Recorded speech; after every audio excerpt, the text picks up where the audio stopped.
Sunday school leader?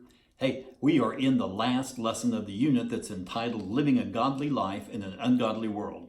This lesson is called Leave a Legacy. It's out of 2 Chronicles chapter 17, verses 1 through 13. And the point of the lesson is godly living impacts future generations. This week I'm recording this in one of the rooms that we use for our daytime preschool.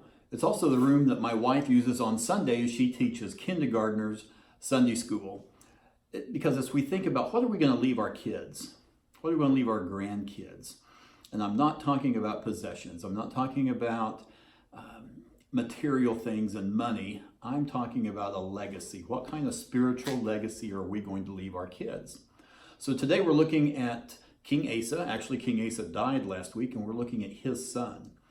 So before we get into that, let me just remind you of this. So much of what parents do, the way they talk, their attitude, their lifestyle, their behaviors can influence not only their kids, but their grandkids, can influence generations for the better or for the worse.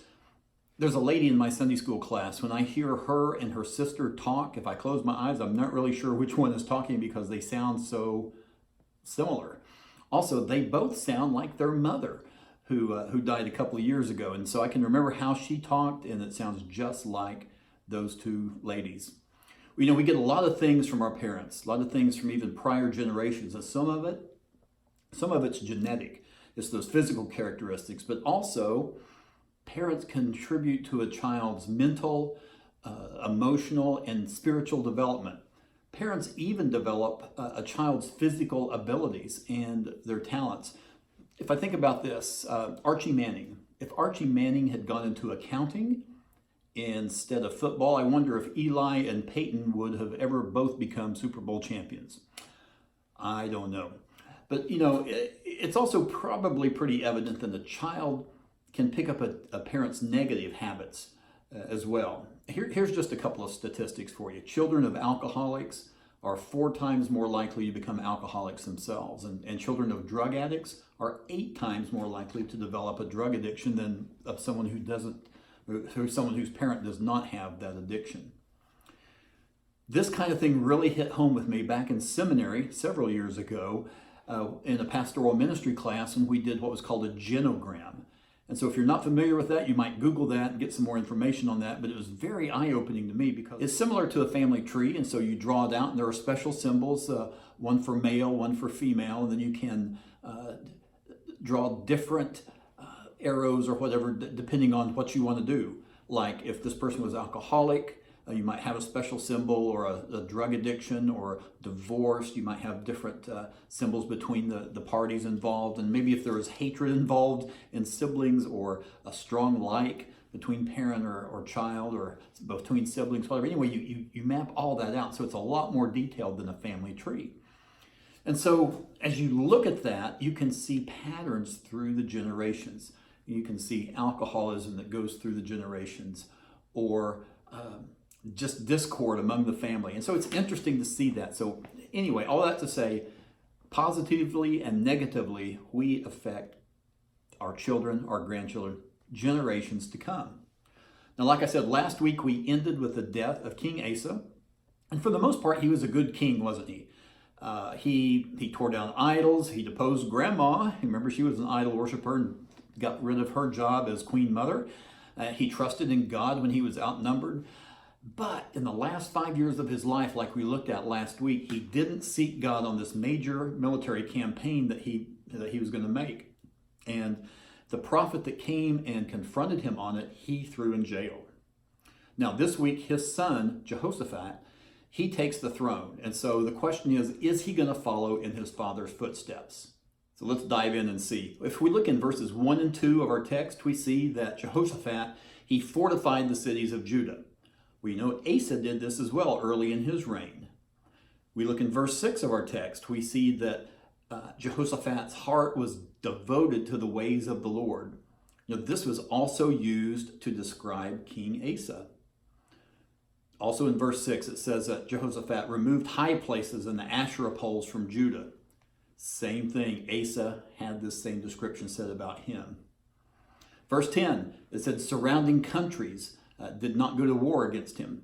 And we also see peace in a lot of Asa's reign as well. Now, there were some conflicts, there were some battles and a couple of little skirmishes that happened, but for the most part, there was peace during Asa's reign. It also says that in verses 7 through 9 that Jehoshaphat sent priests and officials and Levites throughout the land to teach people God's word. Now, it doesn't exactly say this about Asa, but it did say early in his reign that he commanded Judah to observe the Lord's laws and to seek him. Also, verse 13 of this week's text says that Jehoshaphat had valiant warriors and fighting men in his army. Same thing was said about Asa. So you see, there are a lot of similarities. But we know that, as we looked at last week, that King Asa's life didn't end well. It didn't end well as it started off. So what about Jehoshaphat? How does his life end? Well, we don't see the turn in attitude in Jehoshaphat's life that we saw in Asa's life in his final 5 years. Now, he did make peace with the northern kingdom of Israel. In fact, he married his son to the daughter of Ahab and Jezebel. So, that wasn't going to turn out exactly great. And he actually combines forces with Israel, with Ahab and Jezebel, and combines forces to combat a common enemy. Well, along comes this guy named Jehu. Now, Jehu wasn't called a prophet or a seer in the text, but he was a bold spokesman for God. Who is this guy? Well, he was the son of Hanani. You might remember that name from last week. Hanani was the guy that Asa put in prison. He was a prophet that came and confronted Asa about what he had done. So Hanani's son, Jehu, comes and basically scolds Jehoshaphat for his alliance with this evil king. Well, Jehoshaphat does not have the same response that Asa had. You remember Asa's response? He threw the messenger in jail and suppressed other people as well. He didn't have that same reaction at all. In fact, what he did is he appointed judges. He instructed them to be upright in their dealings, and he continued to seek the Lord here. In fact, in chapter 20, in the first part of chapter 20 of 2 Chronicles, there's this very powerful prayer of dependence on God that Jehoshaphat prays. But when we get to the end of chapter 20, it says that Jehoshaphat walked in the ways of Asa his father, did not turn aside from it. Okay, that's okay. And the high places, however, were not taken away. Just couldn't get rid of all of those high places of worship, just like King Asa. Very similar to King Asa's legacy. Not exactly the same, but very similar. So here's some takeaways I think we can learn from this week's lesson. First of all, we are influenced by our parents. I think we realize that. We can acknowledge that. But that doesn't mean that we have to fall into the same traps and behavior as our ancestors. It can happen, but it doesn't have to. Everyone is responsible for their own actions. And similarly, it also means that just because we had good, godly, church-going parents, that doesn't mean that we have a right relationship with God either. We are each responsible for our own actions. Now, also, I said this back in the prep talk for session 1, is that the key to revival, whether that be personal or revival in a church or revival in a nation, it's very basic. Seek the Lord, in other words, do the good, and get rid of the bad. Get rid of the evil things. And that's what Asa attempted to do. That's what Jehoshaphat attempted to do. Seek God, and then get rid of idols. All right, down in verses 7 through 9, there are a lot of those Old Testament names that are very difficult to pronounce. So please don't call on somebody to read that unless you have gotten with them a few days before so they can look that over. We never want to embarrass anybody in class, especially when it comes to reading stuff like that out loud. You say it, you practice it, you go in there and say it with confidence. And it may not be exactly the way a seminary professor would have pronounced that name, but you just say it with confidence, and it'll be fine. Now, there are a couple names there that might sound familiar in those verses, like Obadiah and Zechariah. Those are not those Old Testament prophets that wrote those minor prophet books. No, that's not them. In fact, there are 29 or 30 people in the Bible whose name is Zechariah. So it'd be like a John and Bob. very common name back then. So here's the question: what legacy are you leaving? Again, we're not talking about dollars. We're not talking about possessions. What's the spiritual legacy that you're leaving? You know, to me, it's sad to see parents who are actively involved in church, but they don't make their kids come.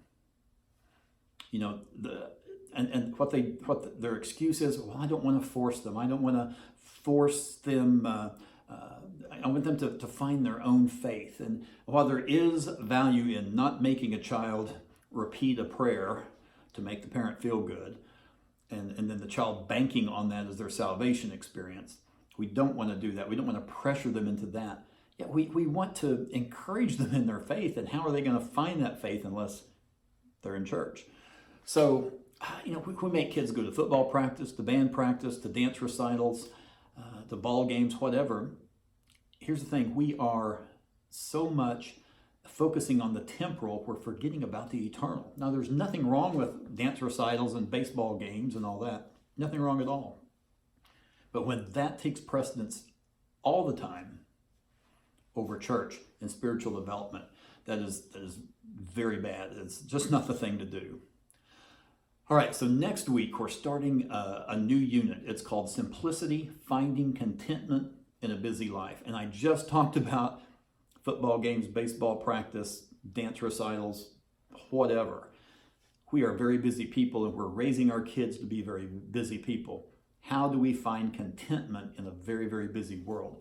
The answer is simplicity. And so we're going to be looking at that next week. So don't forget, pray for your class. That's a very simple thing to do, isn't it? Pray for your class. You know what needs they have. And I appreciate you guys very much watching. Hope you have a great, great Sunday.